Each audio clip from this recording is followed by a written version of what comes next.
Chris Court Show. Hear the indie music flow.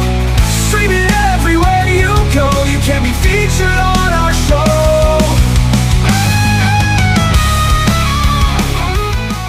Hey, this is Joe from Deadbeat, and you're listening to the Chris Court Show. This episode is brought to you by...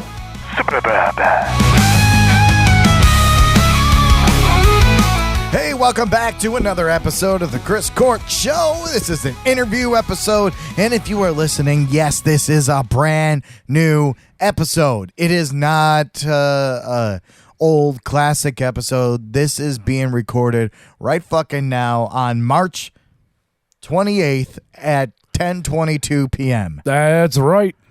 And Matt is here, of course. March 28th. This is our new episode.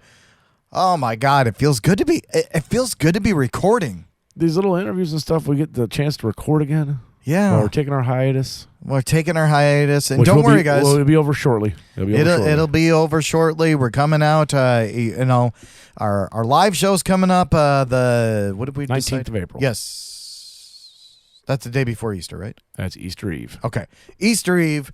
We have a commercial coming out. It's ridiculous. It's redonkulous.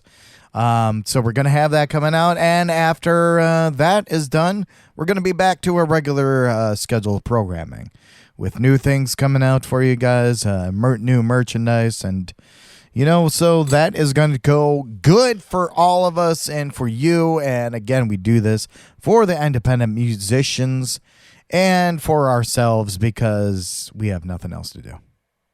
Oh, we have plenty to do. No, I'm just kidding. We have a lot to do. This is like, man, it feels so good. This is what it feels we good to be back doing. on the microphone, What are you playing with that for? Trying to get that top lava to go. Oh, yeah, there it goes. So we do have an interview, and it's with Deadbeat, and it was so fucking good. But I do want to tell a little story because I've been dying to tell you the story, and I'm like, I got to save this for You don't want to save it till Easter? the podcast. Don't make me do that. No, I don't. No, I don't. I don't fucking want to save it till Easter. You'll have other stories for Easter. Go ahead. I have a story, and it's about when I bought my car, which was about a month ago now.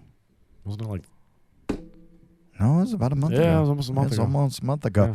So anyway, before we get into this, I just want to talk about this. I've been dying to tell you this story, and it's not even that good. Now that I'm thinking about it, because it was before, but now it's just... Anyway, I bought a new car, a Kia Sportage, 2025. Look at me. Fancy. Oh. I have a screen that's like 30 inches wide. Yeah. I have a dick that that's I don't 30 know how to inches. use. I know how to use that motherfucker. Because I don't know how technology works. Anyway, so I go... Where do I put the key? I go and buy this fucking car from Kia. And it was referred to by my brother-in-law. The problem was I had with a certain somebody, but I'll get later into that story. And, everything was going smoothly. We were buying, I was buying it. They finally matched my price. Originally I wanted to go with the Telluride. And I'm like, that's a little bit expensive. A little bit of my monthly was a little too much. So I went to CarMax and I said, just for shits and giggles, how much is my Pathfinder that I have now? Online it said $10,000. I brought that note. You see it has like a code. Yeah.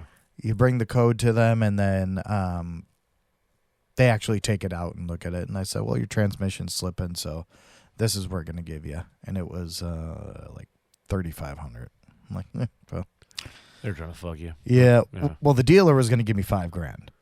I'm like, all right. So while I was at CarMax, I seen a Kia Sportage. I was like, what the fuck car is that? I seen Kia in it. I'm like, I never realized they had this one. And I kind of was looking at it, and I'm like, oh, this is like perfect. It's a little bit smaller than the Pathfinder. It's not as big as the Telluride, but that's what I kind of wanted. Like, the Telluride was honestly a little bit too big. I like the bigness, but my garage is like to compensate. My garage is a little bit smaller, so I wanted something. Go fuck yourself. And I wanted something that was smaller. So I got the So did your wife. What? Nothing. Oh, she wanted something smaller? That's why she's with you. Oh. Don't interrupt me again or you're Oh, fired. I'll interrupt you all the time. You're fired. I don't. Okay. All right, well, now we're stopping all this. Bye. I stopped it. Bye. All right, I stopped it. All right. I stopped it. All Seriously. right. Yeah, no. I can right. still see it recording. No, I stopped it. Go home. All right. Bye. All right, go home. So then I went back in to the Kia. Actually, I called my sales guy, and I said, "Hey, do you have a Kia Sportage there?" And he said, "Yeah, I got a Kia Sportage. You know what that is?" Well, I said, "Yeah, okay. I'm gonna go there. I'm gonna fucking buy that thing." I came there late at night. I said, "All right. So is the deal still on where you're gonna give me $5,000 for my car?" You know, and what are my payments going to be at? My payments were right there where I wanted to be. I'm like, perfect. This is the car I want. It had everything. It had the moon roof. It had everything. You know, the trunk, that one, G, automatic. I was like, this is perfect. Sign me up, baby. And, we did all that, and I was in a rush. And then he said, all right, you're just going to sign everything with the finance guy. That's where the issue came, Matthew. That's where the issue came. The finance guy, where you're signing everything. Mm-hmm. And he said, all right, man, how you doing? Blah, blah, blah. He was playing a little jazz music. I was like, all right, it's cool. It's jazz music. Like, it's making me feel good. You know, I was telling him, like, I love this fucking music, too. I'm like, I usually play this music when I have a lot of anxiety. I have a lot of anxiety right now because I'm buying a car. And I'm like, life is just crazy right now. And he's like, yeah, no, I get you, man. He's like, hey, I hear you. I'm right there with you. I'm like, yeah, man. Like, so I like this music. He's like, it's making me a little sleepy, but I'm like, all right, yeah, but it's keeping me calm. So, you know, I appreciate this. The whole fucking buying this car was great. Like, I just feel like I wasn't, you know, sold into something. So I feel good. Well, what was the issue? The issue came when he said, perfect, sign this. All right, we're good here. Now, I'm going to turn this tablet to you. He's like, all right, so your payments are blah, blah, blah, blah. Well, your payments are actually going to be blah, blah, blah, blah, because you got the warranty. You're going to get the warranty with it. You're going to get, and I'm like, no. I'm not getting a warranty. And that's, of course, the extended warranty. Yeah. Kia's 10 years warranty. Yeah. And I'm like, yeah, I'm not getting that. But thank you. Excuse me? I'm like, well, yeah, no, I'm not going to get the extended warranty. I'm going to be fine with the payments I'm at right now. But thank you. And good night. Well, that wasn't it for him. He was not done with me. He sits back, his arms crossed, and he's like, so, do you not like me? And I'm like, what the fuck is going on? No, I like you, sir. I just don't want to get an extended warranty. It comes with a warranty. Yeah, but okay. Take this in fact. You go through that warranty, and it's going to be a lot more when you're trying to get it, which is true. Yeah. And I'm like, yeah, I know. But at this time, I'm not going to get it. Maybe I'll get it in the future. Yeah. So that's what I'm trying to get. Like, I'm trying to understand why you wouldn't get this with me. Is it something with me? Like, you don't like me? Like, honestly, this is the dumbest thing I've ever heard. He said that to you? Yes. And I was like, oh, well, I'm not getting it. He's like, oh, okay. You're cheap. I mean, you are. Yeah. I was like, only if you knew, buddy. He's like, no. It's not even funny. You're scary cheap. Oh, well, I'm sorry, but this is not what I want to do. So let me just get this straight. You kept us here late at night. We're now closed. You know that, right? Yeah, I know that. we're closed. I'm not seeing my kids right now. This is how I get my family to eat. So you are not going to take this. No. You're buying a whole car from him. Well, not from him. He gets paid off of the. He still gets a commission. And now that I'm thinking about this, I probably shouldn't have said the where I bought it from. Probably not. Yeah. You have to call it back. I'll have to go bleep that out. But anyway, and I'm like, all right, well, I'm done. And the salesman walks in. He's like, all right, Mr. Court, we're done with everything. We transferred your plates. Like, we're all good. And the guy says, the finance guy said, he's like, you need to get him out of my office. He's cheap, and I don't want to deal with him. He's like, well, he's a good guy. He was referred by another guy that, and he's a good guy. No. He's trying to keep us here and not get a damn thing, whatever. And then he looks at me. Do you know that doing the extended warranty, you'll get free rentals, you'll get a hotel stay if anything happens? Do you know that? And I laughed. I was just like, I didn't know that until now. He's like, so you're going to leave like this? I was like, I mean, are we done signing things? He's like, oh, yeah, we're done signing things. I was like, then, yeah, I'm leaving like this. Okay. And if you ever come again, I don't want to see you. If I see you, I'm going to walk away. I was like, well, I wouldn't need you anyway. Does that mean the car's free? I don't need you anymore. And yeah, that was it. I walked out of there laughing my ass off. I was literally laughing my ass off. I didn't even have to go talk to the finance guy when I went and bought my car. I just talked to the dealer and that was it. Like the guy I was dealing with. That's it. One guy. Oh, really? I've never. He took the paperwork back to the finance guy. They approved it. He brought it back. He's like, you just need to sign it and we're good to go. Did you get the extended warranty? I did not. Huh. And when he talked to me about it, like he mentioned, like it will be more expensive later if you don't get it today. Yeah. And I told him I just don't have the money for it today. I didn't. Like I don't have that kind of money for it today. He did tell me that. But see, they didn't build it into my payments. Yeah. They want the extended warranty paid up front. Well, that's what he was saying. He said you could do it up front. I came back maybe 6 months after I bought it and bought the extended warranty, and it was like maybe $20 more expensive. Yeah. It was 6 months later. Yeah.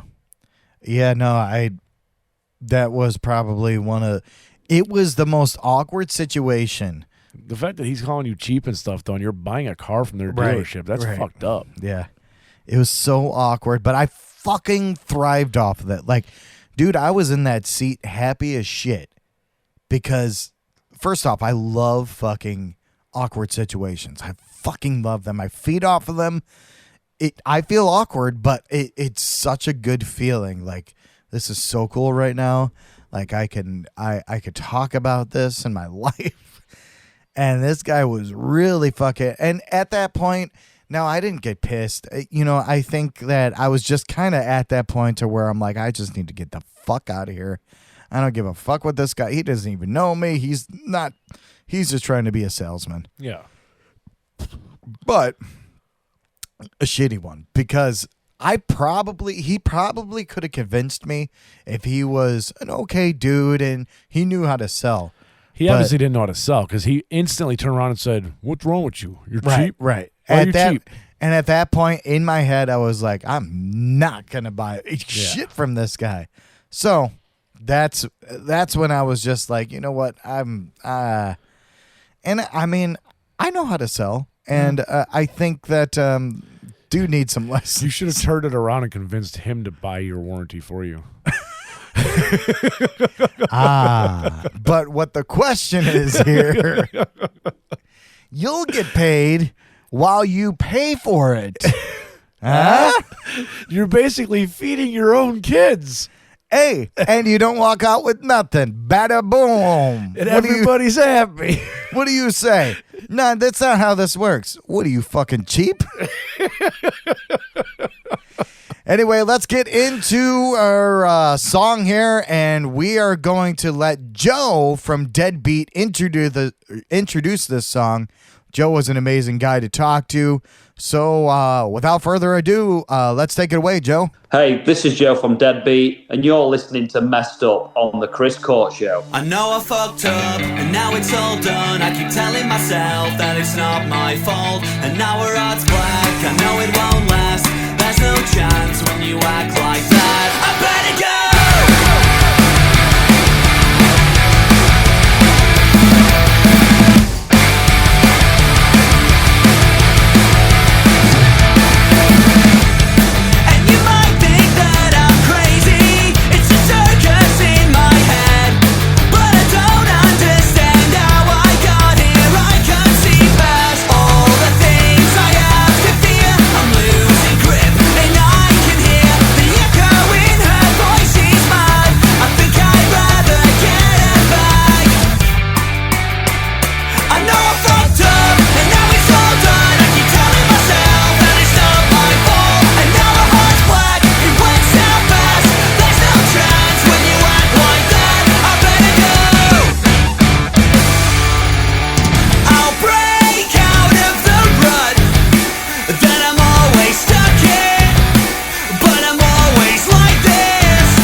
Listen to the Chris Show.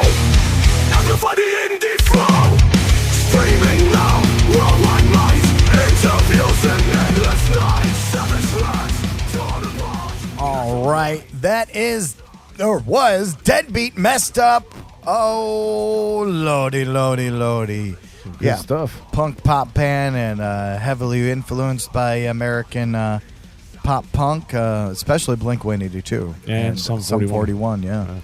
That they mentioned. But we'll give a listen to the interview in just a little bit here. They were great. He was a great guy, and it was 2 a.m. in the UK. That's right. And it was... We woke his ass 9 up. o'clock here. Yeah, we woke We said, get out of bed, Joe. Get out of bed, Joe. And he got out of bed and he threw some clothes on, and we had ourselves a nice little interview. But it was a good time, and It was. I'm glad he did that with us, and it was fun. But the thing I do want to point out in the interview is that usually we do this with bands, and there's more people to it, and it was the singer that was there. Usually it's like the drummer or the guitarist, and things like that. But it was the singer, so it was nice to actually talk to the singer. I know you like that. I do, yeah. Because I was the singer. I like it because it's more you can kind of talk with that you're more relatable to. God, are you gonna like throw up over there? I think so. All right, so we're just gonna get right into this interview. Thank you guys so much for listening, and continue to listen because this interview is excellent. It's awesome. And again, if you haven't already, book or mark your calendars for April 19th, Easter Eve. That is going to be our live show. We're going to have 3 or maybe 4 bands. We're even going to try to get some bands that we've played or that have been on the show before to call in, and we're going to be taking your calls if you want. So tune into that. April 19th. It is a Saturday. It is a Saturday, and it's probably going to be at like 10 p.m. Maybe we'll just say 10 p.m. Okay. Central Standard Time. And it's going to be a great time. Ask us, questions. Ask us relationship questions. Ask us any questions. We're fucking Dr. Phil up in here. But no, it's gonna we're gonna be fucking Dr. Phil. We're gonna be fucking Dr. Phil up in here. The last time we didn't we have someone won like someone won picture of your butthole. Was it a picture of my butthole? Yes. And I don't know if we ever delivered it. We did. Did you? Yeah, you did. Because there was a guy that I work with. Ah, yeah. That won it. It was a picture of your butthole. To be honest with you. Because remember we were talking about your colon with PJ. You had your colon No. exam. Oh yes, you're right. Yeah. Yeah. So you guys can win things like that. To be clear, it was a picture of the inside of his colon. It was, yeah. It was. Which is way more intimate than looking at your butthole. It's a long story. All right, just you'll win things. Okay, doesn't matter what it is. You might win a knife. You might win a knife if it's got blood on it. Just hide it. We're trying to get rid of the evidence. Anyway, let's get into the interview. Again, thank you guys for listening. Keep an eye out. You'll see our commercial for Easter Eve of our live show. But till then, keep on listening. Amplify that independent music. Here is Deadbeat. I know I fucked up, and now it's all done. I keep telling myself that it's not my fault, and now we're odds black. Welcome back to another interview episode. We are here today with Joe from Deadbeat, and we're going to see what's going on out in the UK here. Perfect. Yeah, the UK's crazy. The UK's always crazy. I'm going to the UK in this year. All right, cool. What month's that? August. We're going to London and then Liverpool to see all the Beatles stuff, basically. Oh, that's cool. Yeah, you'll like that. It's good. It's good for tourists. England, it does have its ups as well as its downs. Yeah, as anywhere does, I guess. So, but yeah, there's not many pop punk bands in England, but a lot of people in England do love pop punk. So yeah. Yeah, I was surprised to realize you guys were from the UK when I was listening to the music. I was like, this sounds like American pop punk. Like, it doesn't sound like UK at all. Yeah, absolutely. I mean, American pop punk bands will always be, my favorite type of bands, and they have been growing up since a kid. And I still absolutely love them to this day, 25 years later. I'm just rinsing the same albums I was back then, like daily. So, yeah. And just before we start off here, Joe, it's 2 a.m. for him. So thank you so much for even coming out this late with us and joining this interview, and I appreciate. That's good. I'm glad to be here. Yeah. Is it warm out there? You're in shorts, aren't you? Outside? No, I'm only in shorts because I kind of just been a bit too lazy to not take my clothes off when I go to bed. It's kind of easier to just lay there and go, I'll fall asleep, and when I wake up later, I'll take them off then. Yeah, right. yeah, of course. Whatever. Yeah. All right, cool. So, American pop punk bands, that's what we were kind of going for. So what's your favorite American punk band? Just by looking at your Instagram and seeing things, I'm assuming Blink 182 or something like that. Yeah, Blink 182 have always been my favourite band since I was about probably 10, but same with the drummer as well. They're his favourite band, but also heavily influenced by Sum 41. Okay. More modern pop punk bands like The Story So Far. Okay. And kind of really just all the catchiest pop punk bands, but also quite the commercialized pop punk bands, because even though some of it kind of sounds all the same, as people would say, I kind of like that, and I kind of like that nostalgia to it, of that typical catchy chorus. But I think now I like to add kind of lyrics that are kind of situations that would happen in the UK, relationship troubles and stuff like that. I kind of put all that sort of stuff into the lyrics. So there's a bit of English in there as well, I guess. If you was listening to it in America, I guess some lyrics you would probably not recognize as much, because they might make more sense here, if that makes sense, like certain words and phrases and things like that. Yeah, we've interviewed bands and a lot from UK. Well, there was a couple from UK. Yeah, a couple from UK, and we kind of went over words and like, your guys' words and our words and how they're crazy. But yeah, I do pick up on it. But what's crazy, and I've talked to Matt about this, is that even with like, to me, your accents, like I can't pick that up when you guys are singing, and it's crazy. Like it's like, I can't really pick up. There's some words where I could see, like, I can hear the accents, but I can't really hear it while you guys are Yeah, no, I get what you're saying. Yeah. I think sometimes that probably is the genre of music, and maybe just the way pop punk is. Like, I think if I was to sound more English, I think it wouldn't sound as pop punk. Yeah. Maybe it'd start to go towards indie rock. Yeah. So I think the key to being pop punk is still singing in the same sort of mannerisms, but I don't like to be too whiny singing. I don't really like whiny singing these days. I've kind of gone off that sort of style of really high pitched. I like a bit of gravel and a bit of roughness to it, a bit of raw sound as well. And I think we're delivering that with a couple of, like, Bloodstains. I don't know if you've heard Bloodstains, but for sure, that's a bit more raw than the later single, Messed Up. But Messed Up's more for everyone to listen to and enjoy, whereas Bloodstains is a bit more raw for punk fans in particular, I think, on that song. So I do like Bloodstains a lot. I like both of them, but like they're Bloodstains. I don't know. I was I had that on repeat today. Actually, I was cleaning my basement out, and I just kept on listening to that, and I was like, and I was starting to remember some of the lyrics, and I was singing with. But I do like that one a lot. You're right. It does have that gravelly, more hardcore, I would say, to it than that. Yeah, there's more aggression in it, really. Yeah, I think the aggression's really just more emotion of the song and singing it with more passion than, just kind of laid back and timid about it. I think the more I sort of shout it and get into it, the more I feel it as well.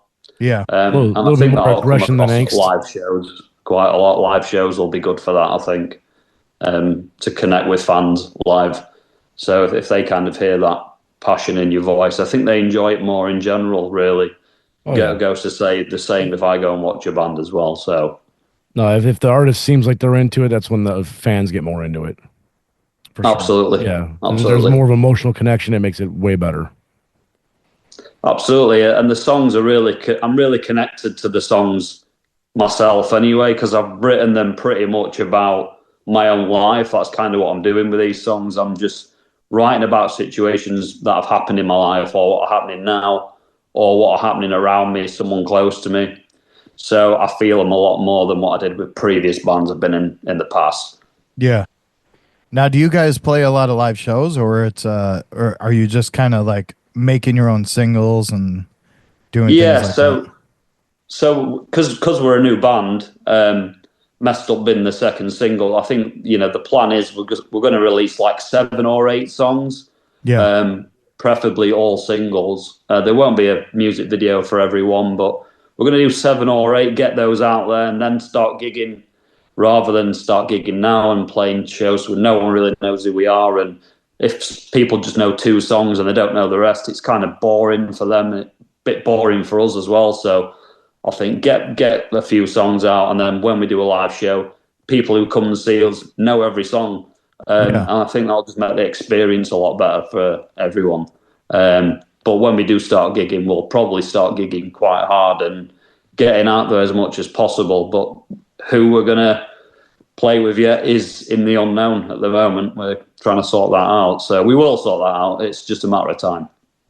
Now, when did you guys start? It was last year?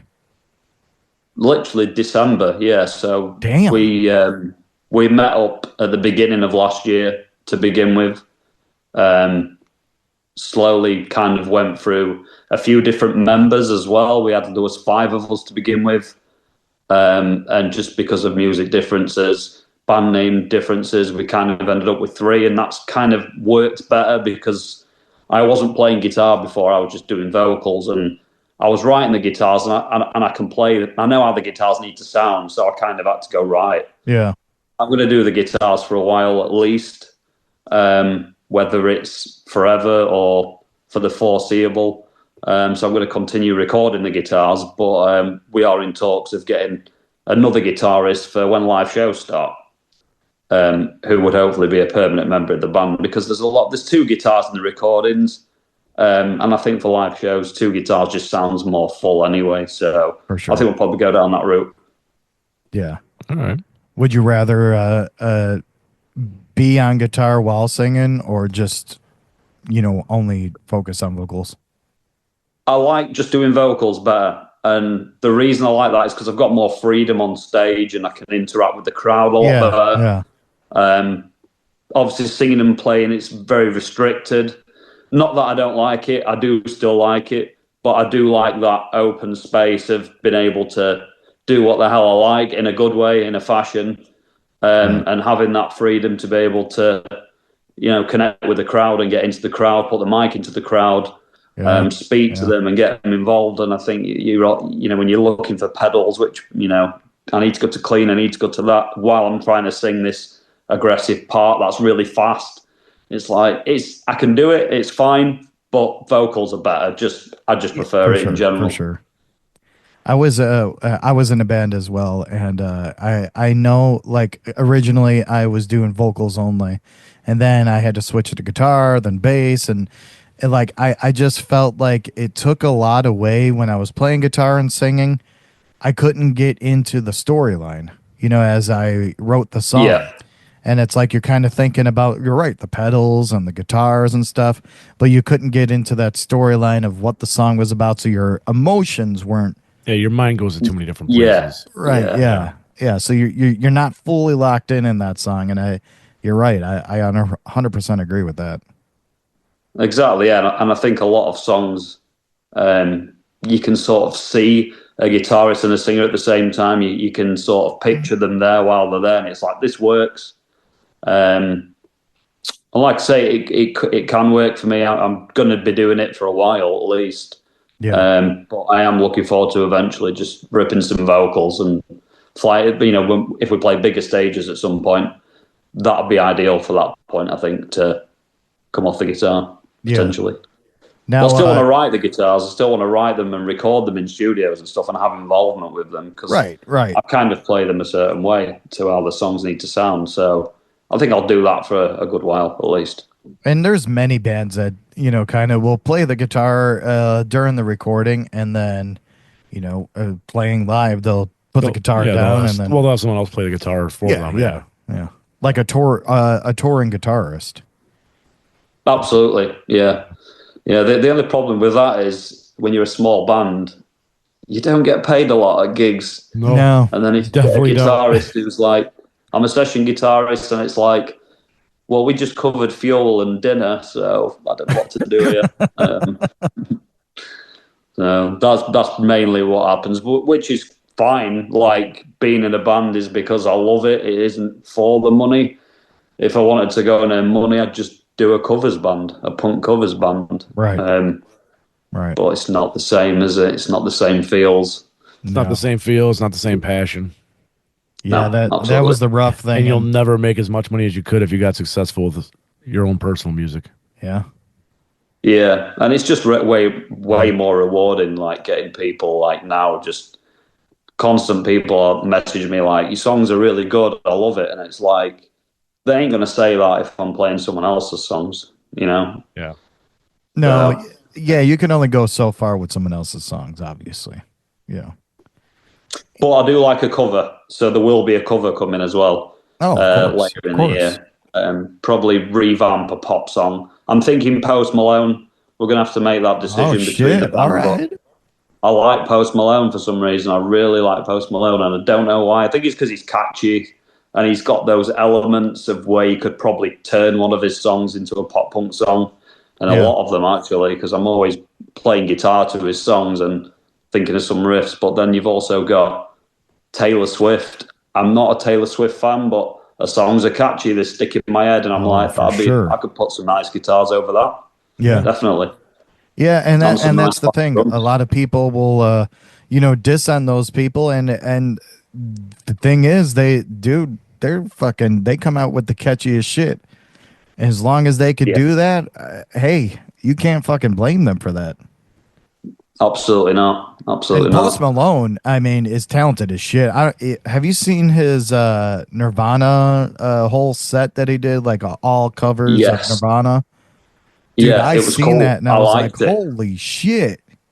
Yeah, it was good. I liked it. I mean, I saw quite a few bits of it, not the whole thing, but what I was watching, I was liking it. And I just liked how he was liking it. I loved how much he was loving it as a fan. Yeah. Kind of like that stuff as well. Like, it's always nice to see. Yeah, it was good. So what do you have more? You said you guys have more recordings and singles coming out and anytime soon, or are you guys still working on that? Yeah, so we're going back to the studio in May to record 2 new singles. Oh, nice. But we are quickly bringing them out in June, both together at the same time. So that's basically what we're doing now, is we're just prepping to go there in like 7 weeks. Really tightening up on them now, adding the extra bits of guitars and stuff like that we're going to do while recording to sort of get prepared. Go and record those, get a couple of lyric videos and some content for like TikTok and Instagram. Probably it's like you get your music video, it'll just be probably me singing next to a building somewhere or something looking quite exciting, and then obviously we'll just do little clips and things for socials. Maybe try and do something a bit funny, something a bit more serious, depending on, because both of the songs are near enough the same, but one's a bit darker than the other. So we can work with what we're going to do. But yeah, I think sooner the better to get them out. Like, I think if we do 2 more videos, it's a lot of time to prep the video and then wait for it to be put together and stuff like that. So we've just gone, stuff it, let's just do 2 more. Get them out, and then we're going to do another 2 or 3 before, like November, probably get them out for the end of the year, all of them, and then straight away start gigging in December with the all 7 or 8 songs that we've got. Do you guys do you guys have an app that you release your stuff out with videos, or do you have like someone that's actually good with video editing and all that? We have a friend who did our music videos called Dom, Zero Visuals.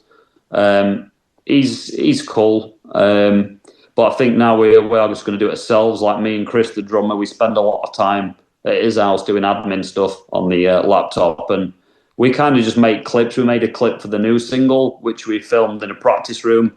And we just used like a 5-pound fisheye lens and put it on the iPhone. And it looked all right. So I was like, well, we literally didn't make a lot of effort here. So next time, let's get a better camera and stuff and just do it ourselves. I think that's the way we're going to go with that, with content, because we know we can do it ourselves. And I think it's just going to make so much more sense when we're on tour and stuff, just filming everything and all that sort of stuff. But in terms of videos, we couldn't make a music video, but we do have someone for that. So whenever we want to do one of those, he's kind of there. But a lot of it's pretty much me and the other two lads, Jamie and Chris. We all just work together. Like everyone's good at something in the band. Everyone's got a good role. When I can't do something, those two guys can do it, and vice versa, sort of thing. So it works out. Yeah. Yeah. Where are Jamie and Chris right now? Can we call them? Well, Chris will definitely be in bed because Chris had no idea about this tonight. Jamie's probably still up. Jamie was actually DJing at a rock bar tonight. Oh, he's a DJ. Just playing rock music. So I know he's probably still up about now, but I haven't spoke to him in a couple of hours. So yeah, you don't want to just throw him on the show and be like, "Hey, you know what's going on?" You know? Yeah, but he would be sober though. He would be sober because he's because he was DJing. Yeah. Well, he used to drink. He doesn't drink anymore. So now he's sober. Same with Chris actually, and they've both come a very long way. That's good. And you wouldn't even know they drank now. You wouldn't even know it. Yeah, that's good. So yeah, they would be of use if I could get hold of them. So, do you guys have any merch or anything? This is kind of where we promote. They probably don't have merch because they're still pretty new. But is there plans for merch? Yeah, we do have some T-shirts we're about to launch on a website actually. Which should be up in about a week or two.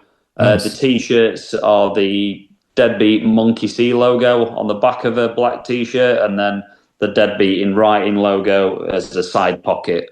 In the Bloodstains music video, I'm wearing one in that actually. So if anyone sees that video, that's where it came from basically. So we've got a small run of those that we're going to put out, probably like 100. And then probably move on to something different and maybe if people like them, just keep bringing them out at the same time as something else as well. But they'll be the first to come out. Will that be on a website or where would that be? On your Instagram? It'll be a website. Chris, the drummer's making it up now, so he'd actually be able to tell you more about it. But it's just going to be quite a basic website to begin with. Eventually, it's going to have all the gig dates and social links on it and stuff like that. Yeah. But for now, it'll be pretty basic, just with the one T-shirt on to begin with. And that should be up in the next week or two. We're aiming for a week, so we need to get some sold and get them out there. Yeah. That's awesome. I'm going to assume you won't be shipping internationally on the first batches here. Matt wants some. I'll ship one out for you, Matt. That's fine. You can have one on us. We don't mind doing that. We're not like, I know a lot of people don't like shipping abroad, but for us, it gets complicated shipping internationally because it's more expensive. It is, but being in a band is expensive anyway. Matt, they're trying to... No, I'm just saying, though, it gets expensive to ship internationally. So a lot of people won't ship internationally just because it's too complicated. You're right, yeah. It can be like 15 to 20 English pounds now, I think, or something. That's the last time I checked. But how much is that in US dollars? I think about $20, $20 to $25. Okay. Damn, that's expensive.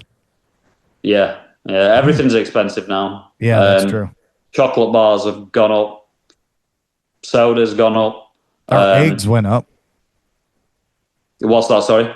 Our eggs went up. Your eggs, chicken eggs? How many dollars an egg? I don't know about per egg, but for like a dozen eggs, 12 eggs, it's like $8 to $10. Yeah, it's expensive. Yeah, that's quite a lot. It's a lot. It used to be $3. I don't know how much that is in pounds, though. Eggs are good, though. We need eggs. I was having some... have you guys heard of boiled eggs and soldiers? Did you hear that term? Boiled egg and soldiers?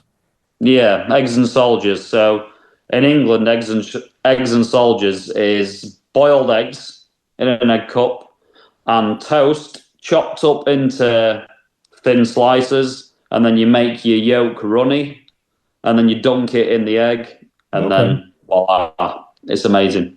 Oh, shit. I mean, that sounds delicious because I like a runny egg and I like to dip the toast in it. It's good. Normally, I don't get it preset like that. Like, it's not a dish. I just have toast and I have eggs and I do it. Yeah, no, absolutely. Yeah. Sometimes you can be a bit impatient, and then if you cook it for too long, it goes hard, and then you've got to take it out with a spoon and put it on the toast, and then eat the toast with it on the toast. Yeah. Yeah. Well, that's going to be something I try tomorrow. It's good. It's good. Put a bit of salt and pepper as well on the toast. Okay. So it's eggs and soldiers. Eggs and soldiers, is that it? What it was called? Boiled eggs and soldiers. Eggs and soldiers. Yep. Well, it's not boiled eggs, right? Well, it's a boiled egg. It's just a very soft boiled egg, very runny yolk. I gotcha. Yeah. Okay. Yeah, so you put the egg in cold water in the pan, and when the water starts to boil, leave it for 4 minutes. Take them out after 4 minutes from when it starts boiling, and then you've got runny egg. No shit. I will be trying that. Yeah, I'll be trying that. But yeah, man, Joe from Deadbeat, man, thank you so much for doing this. Like, I know it was kind of late for you, and I apologize about that. Our time difference. It's good. I'm glad to be here, Matt. I'm glad. So we're gonna get the video posted it'll be out next Friday. We'll have a video and audio version. We'll, share everything. We'll, do everything we can. We'll have a short little clip too that you guys can share as well. So, yeah, be looking. Yeah, no, we'll do that, mate. We'll be doing that for you. Have we got you guys on Instagram yet? I don't think we have we? I think we might have to ask our. Maybe. I know Jamie spoke to you first. I know Jamie was the one who spoke to you first. That's he was probably so Tim got in touch with them. Yeah, probably our social media dude. He does all that. Like, me or him don't really know how to work social. Well, I do more. Yeah, I don't really know how to. But our other dude that he kind of like messages bands and does all that. He kind of gets all this together for us. But he does the social media part. We do the email parts usually, and scheduling, and then editing and all this stuff. Yeah. But you two do the fun bit. You do the good part. Right. But yeah, if we're not on Instagram, I'll make sure that we are, like friends or whatever they do on Instagram. Yeah, let's connect. We need to connect and connect. Share each other's stuff. Yeah, I'm looking forward to it. Yeah, for sure. And then that way, because we'll have to connect because we share it on every social media, so we'll have to connect. So even if we're not, we'll definitely be. But again, awesome. Joe, thanks a lot, man. Thank you so much for being here and sharing your stories and things like that. Thank you for having me, lads. And I hope to speak again on another interview, but probably one where I'm slightly more awake, so I can tell you more stories. We'll see if we can get an interview after you guys start playing some live shows.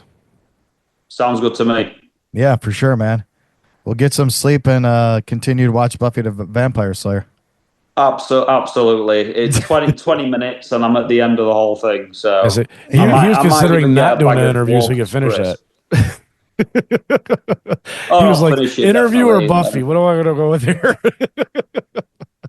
I'll just have to start Angel as well tonight and do an all-nighter. Oh, there you go. There you go. Have a bit of tea and is that what you do? Yeah, I might have a cup of tea actually. There you go. A cup of tea and a bowl of cereal. Do you drink coffee at all? Or just tea? I do drink coffee, but I'm more tea these days. I've gone coffee anxiety. If you're having a bad day, coffee's just anxiety central. Yeah. But a cup of tea in England is a very English thing. Oh, it really relaxes the mind and everything. It's great. Yeah. All right, cool. Well, hey man, thanks a lot so much, and be looking out for that video, and thanks again. Awesome. I'll speak to you guys soon. Thank you very much. All right, buddy. Take care. Thanks for having me, guys. Thank you.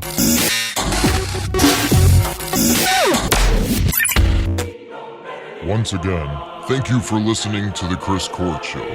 Remember, if you have a band or business, or know someone that has a band or business, send all the info and MP3s to chriscourtshow@gmail.com. Chicken nuggets and cranberry sauce. The Chris Court Show.